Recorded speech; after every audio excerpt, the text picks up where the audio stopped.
ఆ నియోజకవర్గంలో అధికార వైసీపీ ప్రతిపక్ష టీడీపీ రెండు నువ్వా నేనా అన్నట్టున్నాయి. అధికార పార్టీ ఇప్పటికే అభ్యర్థిని ఫైనల్ చేసుకుని సమరానికి సిద్ధమైతే టీడీపీ మాత్రం క్లారిటీ ఇవ్వకుండా క్యాడర్ని కన్ఫ్యూజ్ చేస్తోంది.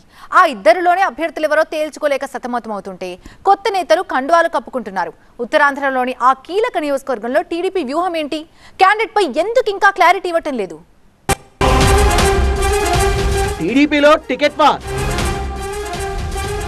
తెరపైకి తండ్రి కొడుకులు. గజపతి నగరంలో చివరికెవరు?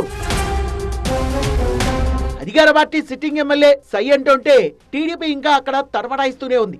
వైసీపీ నుంచి బొత్స అప్పల్ నర్సయ్య గజపతి నగరంలో మూడోసారి పోటీ దిగుతున్నారు. 2 సార్లు ఎమ్మెల్యేగా ఎన్నికైన అప్పల్ నర్సయ్య మూడోసారి గెలవాలన్న టార్గెట్ తో ఉన్నారు. టీడీపీ ఇన్ఛార్జిగా మాజీ ఎమ్మెల్యే డాక్టర్ కేఏ నాయుడు ఉన్న క్యాండిడేట్ ఎవరన్న దానిపై ఇంకా క్లారిటీ లేదు. 2014లో ఎమ్మెల్యేగా గెలిచిన కేఏ నాయుడు 2019లో ఓడిపోయారు.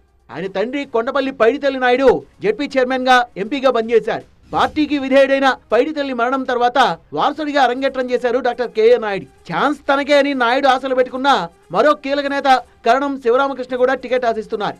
టికెట్ తనకే అంటూ గ్రామాల్లో పర్యటిస్తున్నారు ఆయన. ఇద్దరి మధ్య గ్రూప్ పాలిటిక్స్ నడుస్తుండగానే కేఏ నాయుడు సోదరుడు కొండబాబు తనయుడు కొండపల్లి శ్రీనివాసరావు తెరపైకి వచ్చారు.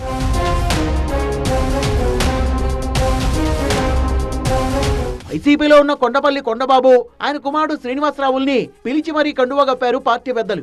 అధినాయకత్వం ఆదేశాలతో వారి చేరికల వ్యవహారాన్ని ఇన్ఛార్జిగా తానే దగ్గరుండి చూసుకున్నారు కేఏ నాయుడు. కొండపల్లి కుటుంబం అంతా కలిసిమెలిసి పనిచేసుకోవాలని కేఏ నాయుడు ఆయన సోదరుడు కొండబాబుకు సూచించిందట టీడీపీ అధిష్టానం.